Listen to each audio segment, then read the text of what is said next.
तो दोस्तों आज तारीख हो गई है 4 जनवरी 2024 की, साथ ही में दिन है गुरुवार का। तो आइए बिना देर किए फटाफट से जानते हैं आज की ताज़ा खबरें और मुख्य समाचार। तो देखिए आज के मुख्य समाचार की पहली बड़ी खबर, CAA इसी महीने से लागू होने की है संभावना। ये 26 जनवरी से पहले अधिसूचित होगा। इसके लागू होने की वजह से पाकिस्तान और अफगानिस्तान से आए 32,000 हिंदू और सिख शरणार्थियों को फायदा मिलेगा। जी हाँ, केंद्र सरकार ने 2024 में अपने पहले बड़े कदम के तौर पर नागरिकता संशोधन अधिनियम यानी कि CAA लागू करने का फैसला लगभग ले लिया है। इस कानून के नियम कायदों को इसी महीने 26 जनवरी से पहले अधिसूचित कर दिया जाएगा। CAA के बारे में जो भी कानून है, इसको लेकर जो भी नियम बनेंगे, उन सभी चीजों के बारे में 26 जनवरी से पहले ही बता दिया जाएगा। दोस्तों हमने आपको अपने बीते रोज के मुख्य समाचार में ये बताया था कि CAA 1 महीने या 2 महीने बाद लागू हो सकता है, लेकिन ये ताज़ा अपडेट आया है दोबारा, जिसमें ये बताया गया है कि CAA 1 या 2 महीने बाद नहीं बल्कि इसी महीने से लागू हो सकते हैं। जाहिर बात है केंद्र सरकार का ये फैसला बांग्लादेश से आए हिंदू शरणार्थियों के लिए उम्मीद लेकर आएगा। वहीं पाकिस्तान से प्रताड़ित जो भी हिंदू या सिख शरणार्थी हैं, उनको भी बड़ा फायदा मिलेगा। इस CAA के नियम लागू हो जाने के बाद इंडिया के 3 पड़ोसी मुस्लिम देश पाकिस्तान, अफगानिस्तान और बांग्लादेश, तो यहाँ पर मुसलमानों को छोड़कर जो भी धर्म के लोग रहते हैं, जैसे कि हिंदू, सिख, ईसाई, बौद्ध, जैन या पारसी, तो अगर इन लोगों को मुसलमानों के देश में परेशानी हो रही है, चाहे वो धर्म को लेकर हो या किसी और चीज को लेकर हो, तो CAA के लागू हो जाने के बाद इन तीनों मुस्लिम कंट्री से मुसलमानों को छोड़कर कोई भी धर्म का व्यक्ति भारत की नागरिकता पाने के लिए अप्लाई कर सकता है। हालांकि आपको बता दें, मुस्लिम समुदाय के लोग इस कानून के खिलाफ हैं। सन 2020 में CAA और NRC को लेकर लगभग देश के सभी जगहों पर मुसलमानों के द्वारा प्रदर्शन किया गया था। इस दौरान कई लोगों की जानें भी गई थी। बाकी इस कानून को लेकर आप इसी वीडियो के नीचे कमेंट बॉक्स में कमेंट करके बताएं कि इसको लागू करना चाहिए या नहीं, इस कानून से क्या फायदा होगा, वो हमने आपको बता दिया है। तो उस पर गौर करने के बाद इसी वीडियो के नीचे कमेंट बॉक्स में कमेंट करके बताएं कि इस पे आपकी पर्सनल राय क्या है। देखिए अगली बड़ी खबर, दिल्ली के मुख्यमंत्री अरविंद केजरीवाल को आज गिरफ्तार कर सकती है ED। आम आदमी पार्टी की मंत्री आतिशी बोली उनके घर पर आज रेड पड़ेगी। दिल्ली CM तीसरे समन के बावजूद यानी कि 3 बार बुलाने के बावजूद ED के सामने पेश नहीं हुए थे। जी हाँ, दिल्ली के मुख्यमंत्री अरविंद केजरीवाल आज गुरुवार को गिरफ्तार हो सकते हैं। दिल्ली सरकार में मंत्री आतिशी और सौरभ भारद्वाज ने बीते 3 जनवरी को देर रात सोशल मीडिया प्लेटफॉर्म पर इस बात की आशंका जताई है कि आज 4 जनवरी को ED गिरफ्तार कर सकती है। बाकी दोस्तों शायद आपको पता होगा कि शराब घोटाले मामले में आम आदमी पार्टी के कई मंत्री पहले ही ED यानी कि प्रवर्तन निदेशालय गिरफ्तार कर चुकी है। वैसे दोस्तों आप नहीं जानते हैं तो आपको बता दें, ED मनी लॉन्ड्रिंग के मामले देखती है, यानी कि जहां पर भी पैसों का बहुत बड़ा घपला होता है तो इस पूरे मामले को जो ED डिपार्टमेंट है वो संभालता है। बात यह है कि अभी हाल ही में पूछताछ के लिए 3 बार दिल्ली के मुख्यमंत्री केजरीवाल को बुलाया गया था, लेकिन केजरीवाल एक बार भी नहीं पहुँचे। दिल्ली के मुख्यमंत्री केजरीवाल ने कहा कि ED की ये कार्रवाई राजनीति से जुड़ी हुई है, मैं तो एक खुली किताब हूँ। देखिए अगली खबर, पाकिस्तान की सीमा पर लगेगा देसी एंटी ड्रोन सिस्टम। यह हथियारों और नशीले पदार्थों की तस्करी को रोकेगा। आने वाले 6 महीने में इसके इंस्टॉलेशन का काम पूरा होगा। जी हाँ, पाकिस्तान के साथ पंजाब, राजस्थान और गुजरात से लगी सीमा पर यानी कि बॉर्डर पर भारत एंटी ड्रोन सिस्टम लगाने की तैयारी की जा रही है। ये सिस्टम पूरी तरह से स्वदेशी है, यानी कि ये पूरा एंटी ड्रोन सिस्टम अपने देश में ही बनाया गया है, जो बॉर्डर पार से लगातार हो रही हथियारों और नशीले पदार्थों की तस्करी रोकने का काम करेगा। इस सिस्टम को लगाने का काम जून जुलाई तक हो जाएगा। जाहिर बात है इसकी वजह से अपना देश सुरक्षा के मामले में कई और कदम आगे निकल जाएगा। सबसे अच्छी बात यह है कि सुरक्षा के लिए जो ड्रोन तैनात किए जाएंगे, ड्रोन का जो पूरा एंटी सिस्टम है वो अपने देश में ही बना हुआ है। देखिए अगली खबर, डॉक्टर्स ने शॉक देकर श्रेयस तलपड़े की जान बचाई थी। हार्ट अटैक आने के बाद पहली बार श्रेयस तलपड़े बोले, ट्रीटमेंट के दौरान मैं क्लिनिकली डेड हो चुका था, मर चुका था, ये मेरा दूसरा जन्म है। जी हाँ, इकबाल मूवी से नाम कमाने वाले बॉलीवुड के मशहूर एक्टर श्रेयस तलपड़े अभी हाल ही में बीते 14 दिसंबर को हार्ट अटैक का शिकार हो गए थे। हालांकि फिलहाल वो ठीक हैं। तो अभी हाल ही में बीते रोज हार्ट अटैक आने के बाद वो पहली बार मीडिया के सामने आए और मीडिया से बात की। उन्होंने अपने एक इंटरव्यू में कहा कि ये मेरा दूसरा जन्म है, क्योंकि हार्ट अटैक आने की वजह से मैं क्लिनिकली मर चुका था। डॉक्टर्स ने मुझे शॉक देकर बचाया।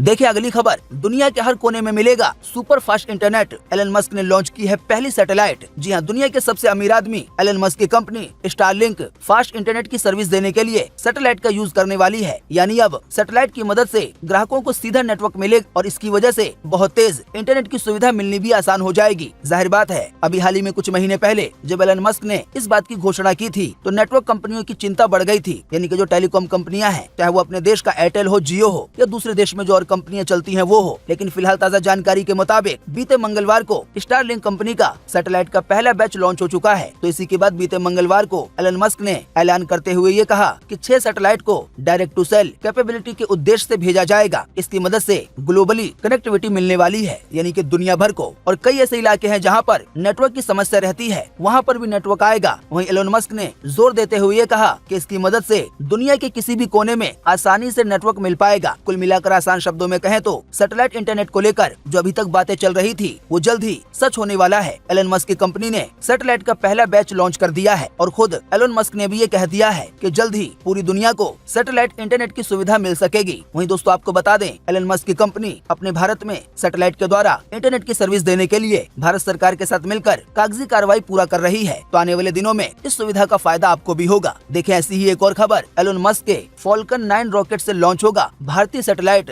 जल्दी से अंतरिक्ष में भेजा जाएगा। एलन मस्क की कंपनी स्पेसएक्स और इसरो यानी कि अपने देश भारत की स्पेस एजेंसी साथ में मिलकर काम करेगी। देखिए अगली खबर, दिल्ली में अब जूनियर पहलवानों का प्रदर्शन शुरू हुआ। उनका आरोप है पहलवान साक्षी, बजरंग पूनिया और पहलवान विनेश फोगाट ने उनका साल बर्बाद करवाया है। संघ को बहाल किया जाए वरना उनको जो अवार्ड मिले हैं वो भी लौटा देंगे। जी हाँ, भारतीय कुश्ती संघ यानी कि WFI में पिछले 1 साल से चल रहे विवाद के बीच अभी हाल ही में बीते बुधवार को 100 से ज्यादा जूनियर पहलवान ने दिल्ली के जंतर मंतर पर प्रदर्शन शुरू कर दिया है। इन पहलवानों का आरोप है कि पहलवान साक्षी मलिक, बजरंग पूनिया और विनेश फोगाट की वजह से उनके करियर का 1 साल बर्बाद हो गया है। यानी कि इन पहलवानों ने हैरेसमेंट वगैरह को लेकर जो काफी दिनों तक प्रदर्शन किया था, विवाद जारी है। तो इसकी वजह से जो छोटे पहलवान हैं, जो जूनियर पहलवान हैं, जो आने वाले दिनों में बड़े पहलवान बनेंगे, तो उनका ये आरोप है कि इन बड़े पहलवानों की वजह से, इनके प्रदर्शन करने की वजह से उनके करियर का 1 साल बर्बाद हो गया है। आसान शब्दों में कहें तो पहलवानों का ये एक और नया मैटर खुल गया है। देखिए अगली खबर, भारत में बीते साल 2019 में कैंसर की वजह से 9 लाख से ज्यादा लोगों की मौत हुई है। वहीं देश भर में 12 लाख नए मामले दर्ज हुए हैं। विशेषज्ञों के मुताबिक गुटखा, शराब और वायु पोल्यूशन की वजह से कैंसर के मरीजों की संख्या बढ़ रही है। जी हाँ, जैसा कि हमने आपको बताया, बीते साल 2019 में 9 लाख से ज्यादा लोगों ने कैंसर की वजह से अपने देश में जान गंवाई। वहीं 12 लाख नए केस सामने आए। वहीं रिसर्च करने वालों ने पाया है कि भारत, चीन और जापान कैंसर के नए मामलों में और कैंसर की वजह से मौतों की संख्या में एशिया के 3 सबसे बड़े देश हैं। वहीं अपना भारत पूरी दुनिया में कैंसर के मामलों में नंबर 2 पर है। नंबर 1 पे है चीन। बताया गया है गुटखा और तंबाकू, इसके अलावा वायु पोल्यूशन, इन सब चीजों की वजह से कैंसर के मरीजों की संख्या बढ़ रही है। विशेषज्ञों के मुताबिक ये काफी चिंताजनक है। देखिए अगली खबर, जापान में भूकंप और सुनामी के बाद लैंडस्लाइड का खतरा बढ़ा। भारी बारिश का भी अलर्ट जारी किया गया है। मेन भूकंप आने के बाद अब तक 400 बार छोटे छोटे भूकंप आए हैं। भूकंप की वजह से, सुनामी की वजह से जान गंवाने वालों का आंकड़ा बढ़कर 64 हो गया है। भूकंप और सुनामी की बात की कुछ वीडियो और कुछ तस्वीरें सामने आई हैं, जिनकी झलकियां आप देख सकते हैं अपनी स्क्रीन पर कि कैसे पूरा का पूरा शहर तबाह हो गया है। सबसे बड़ी बात यह है कि अभी हाल ही में जापान के जिस हिस्से में 7.6 तीव्रता का भूकंप आया था, तो भूकंप आने के बाद 400 बार छोटे छोटे भूकंप आ चुके हैं। इनको आफ्टर शॉक कहा जाता है। वहीं बताया गया है जो आसपास के इलाके हैं, वहाँ पर भी कई हजार घरों में बत्तियां गुल हो चुकी हैं। इसमें भी परेशानी ये है कि भारी बारिश का अलर्ट जारी किया गया है। वहीं लैंडस्लाइड का भी खतरा है, यानी कि जमीन के खिसकने का या धंसने का। देखिए अगली खबर, ईरान में हुए बम धमाकों में 123 लोगों की जान गई। पूर्व जनरल कासिम सुलेमानी की बरसी पर काफी लोग इकट्ठा हुए थे। जी हाँ, ईरान के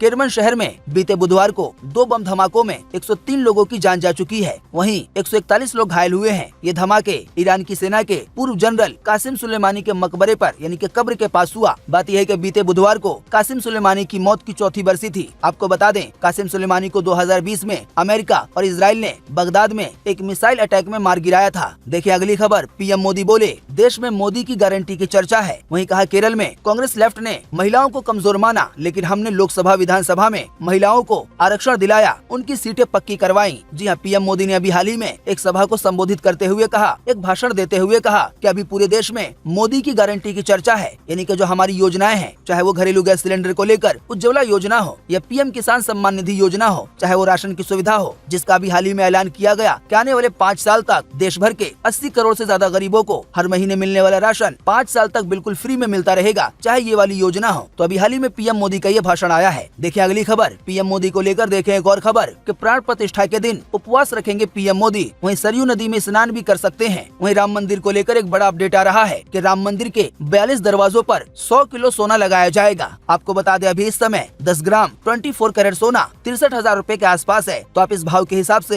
100 किलो सोने का कितना पैसा बनेगा, इसका अंदाजा लगा सकते हैं। राम मंदिर को लेकर एक और खबर आ रही है। देखिए अपनी स्क्रीन पर कि राम मंदिर परिसर में 13 और मंदिर बनाए जाएंगे। 6 परकोटे के अंदर होंगे, वहीं 7 बाहर होंगे। इनकी संख्या कुल 13 होगी। देखिए अगली खबर, राम शाकाहारी नहीं बल्कि मांसाहारी थे। कहा है कि भगवान शिकार करके जानवर को खा जाते थे, हम उन्हीं के आदर्शों पे चल रहे हैं। जी हाँ, शरद गुट के विधायक जितेंद्र आव्हाड ने कहा है कि भगवान राम शाकाहारी नहीं बल्कि मांसाहारी थे। विधायक जितेंद्र ने आगे कहा कि राम हमारे हैं, बहुजनों के हैं। भगवान राम शिकार करके खाते थे, हम भी श्री राम के आदर्शों पे चल रहे हैं। राम को आदर्श बताकर लोगों पे शाकाहारी का खाना थोपा जा रहा है। देखिए अगली खबर, एमपी के पूर्व मुख्यमंत्री दिग्विजय बोले रामलला की नई मूर्ति की जरूरत क्यों पड़ रही है। इंदौर में कहा जिस मूर्ति को लेकर पूरा झगड़ा हुआ वो कहाँ है। जी हाँ, शायद आप जानते होंगे जो 22 जनवरी को रामलला की मूर्ति विराजमान होने वाली है तो वो नई मूर्ति होगी। तो अभी से लेकर एमपी के पूर्व मुख्यमंत्री दिग्विजय सिंह ने कहा है कि आखिर अयोध्या में जो राम मंदिर बन रहा है तो वहाँ पे रामलला की नई मूर्ति को क्यों लगाया जा रहा है। पुरानी वाली मूर्ति कहाँ है जिस मूर्ति को लेकर इतना बड़ा विवाद हुआ, और जो अब राम मंदिर बन रहा है तो पुरानी वाली मूर्ति कहाँ है और नई मूर्ति आखिर कहाँ से आ रही है। देखिए अगली खबर, कूनो के जंगल से आई खुशखबरी, चीता आशा ने 3 शावकों को जन्म दिया। अब कूनो जंगल में 4 बच्चे समेत कुल 18 चीते हो गए हैं और इनकी सेहत सही रहती है। तो आने वाले दिनों में अपने देश में चीतों की जो संख्या है वो बढ़ती जाएगी। दोस्तों आपको बता दें, चीतों की संख्या अपने देश में लगभग खत्म हो गई थी, लेकिन अभी हाल ही में नामीबिया से 8 चीतों को लाया गया, वहीं दक्षिण अफ्रीका से 12 चीतों को लाया गया। देखिए अगली खबर, ब्रिटेन में नाबालिग लड़की से वर्चुअली गैंग रेप किया गया, यानी कि सामूहिक बलात्कार, उसके ऑनलाइन अवतार का यौन शोषण हुआ। जी हाँ, ब्रिटेन में पहली बार एक 16 साल की लड़की से मेटावर्स यानी कि वर्चुअली दुनिया में, आभासी दुनिया में रेप का मामला सामने आया है। दोस्तों आपको बता दें, वर्चुअली दुनिया एक ऐसी दुनिया है जिसमें आप अपना अवतार बना सकते हैं, यानी कि आपके जैसा दिखने वाला कंप्यूटर की दुनिया में, ऑनलाइन की दुनिया में एक कैरेक्टर होगा। तो ठीक ऐसा ही कैरेक्टर एक 16 साल की लड़की का था। तो उसी 16 साल की लड़की के साथ ऑनलाइन की दुनिया में उसके अवतार के साथ गैंगरेप की वारदात को अंजाम दिया गया है और ये पहला मामला है जो इस तरह से सामने आया है। देखिए अगली खबर कि जियो ने फिर शुरू किया फ्री इंटरनेट और कॉल का ऑप्शन, 1 नंबर के साथ मिलेंगे 3 नंबर फ्री। जी हाँ, जियो के 996 फैमिली प्लान में आपको कई सुविधाएं मिलेंगी। इसकी खासियत ये है कि आप इसमें केवल 1 नंबर के लिए बिल का भुगतान करेंगे, लेकिन साथ में आपको